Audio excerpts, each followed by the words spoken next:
Une ATSEM de l'école maternelle Maud Fontenoy de Sarreguemines a été détectée positive à la Covid-19. L'ensemble du personnel de l'école a été placé en quatorzaine. L'école reste ouverte et continue de fonctionner avec des personnels remplaçants. Pour l'une de ses premières sorties, le nouveau préfet de la Moselle, Laurent Touvet, est allé à Saint-Louis-les-Bitches. Bien évidemment, il s'est rendu aux Cristalleries de Saint-Louis pour visiter le musée, puis la manufacture, un fleuron du pays de Bitche qui n'a pas manqué de l'émerveiller. L'entreprise Seifert, basée sur le site de l'Europol à Hambach, est en train de terminer la construction de son centre logistique malgré l'absence de garanties liées aux annonces de Mercedes-Benz. Elle disposera de 21 000 m² supplémentaires en fin d'année. François Bloch, le chef du Petit Comptoir à Sarreguemines, ira en finale de la Coupe de France de Burger 2020 le 21 septembre à Paris. Il y présentera son burger baptisé le Petit Compte, en compagnie des 24 autres candidats sélectionnés. Le thème choisi cette année est la créativité à la française. Le programme Je t'aime mon cœur aide à lutter contre les maladies cardiovasculaires. Il existe à Sarreguemines depuis 10 ans et 1135 personnes en ont déjà bénéficié. Il est gratuit et financé par Filieris, la région Grand Est et le régime local d'assurance maladie. Diane est mosellane, elle a 19 ans et est étudiante en droit. Elle a été élue Miss Lorraine 2020 samedi soir à Remiremont au terme d'une élection inédite cette année pour cause de Covid-19 et au lendemain du décès de sa mère à qui elle avait fait la promesse d'aller au bout de ce défi. Depuis lundi, 13 jeunes de la section de la 3e compagnie du 1er régiment du SMV de Montigny-les-Metz sont à pied d'œuvre pour entretenir le patrimoine bitchois. Cette mission citoyenne s'inscrit dans leur cursus. Le service militaire volontaire a pour but de préparer les jeunes de 18 à 25 ans au monde du travail.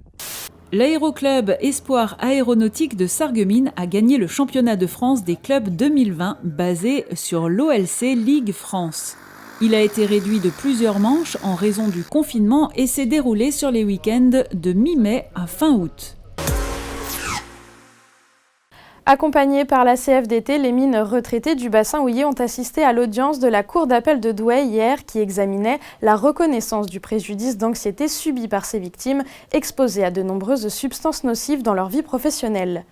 Ce dimanche matin, plus de 150 personnes se sont réunies au départ de l'hôtel de ville de Frémin-Merlebach pour une marche blanche à la mémoire d'Anthony Muroni, décédé dans des circonstances mystérieuses sur l'autoroute A4 il y a 6 mois jour pour jour. Une date symbolique pour ses parents qui n'ont cessé de se mobiliser pour connaître enfin la vérité. En 2013, Natacha Saint-Pierre accepte volontiers la proposition du chanteur Grégoire de mettre en chanson les poèmes de la religieuse Thérèse de Lisieux. Une nouvelle direction qui permet à l'artiste de se produire dans ce genre de lieu sacré. Une performance qui lui plaît autant à elle qu'à ses spectateurs. Commerçants ambulants et commerçants du centre-ville ont proposé aux badauds des stands aussi nombreux que variés de vêtements, de cosmétiques ou d'alimentaire. Pour les commerçants, cette braderie est avant tout l'occasion de démarrer sur le bon pied pour la rentrée. Pour rejoindre celle de Notre-Dame-des-Peuples et de Saint-Jean-de-la-Neuve-Viseux, les paroissiens de Spicheren, d'Etzlin et d'Alstin sont surpris par ce départ et sont inquiets pour leur avenir.